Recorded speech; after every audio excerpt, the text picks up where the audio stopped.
community, including the child's mother, filled the lobby at Utica City Hall today for a press conference about the fatal shooting of her 13-year-old son by Utica police Friday night. Our condolences to the families, the community, and all of Utica. The police chief said officers had stopped 2 juveniles in connection with an investigation. The crowd started shouting.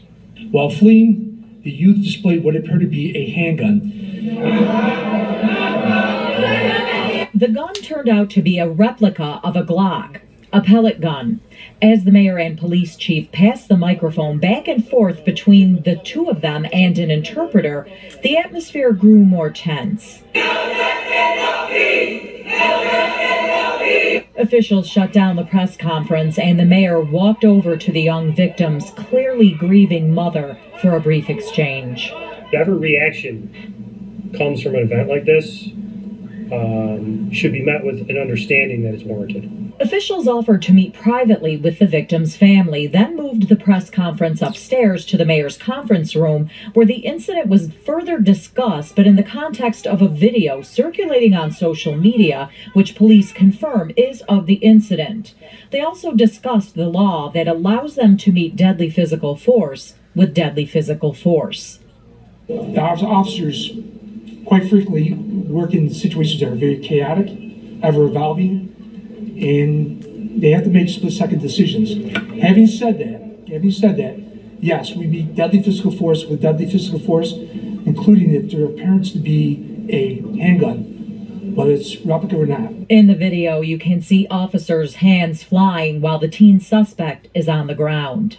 It may have looked like a punch. The reality is if he's got a handgun, and at that time that the officer, that's his only defense is throwing a punch to make sure he doesn't use the handgun, that it would even be reasonable. Police chief says officer body-worn camera footage from a less obstructed vantage point will soon be released and, he expects, answer many questions. Can you discuss any scenarios where, in your estimation, it's, or I guess more importantly in the eyes of the law, it's acceptable or necessary to shoot a suspect who is on the ground?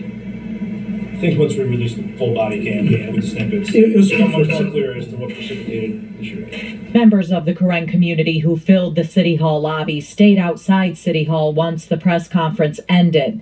Many had seen the video.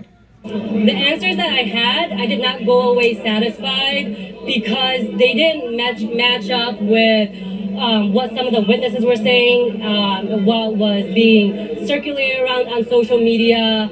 The police chief assured everyone there will be an outside, unbiased investigation by the state attorney general's office, as well as an internal one to determine if department policies were followed and training adhered to.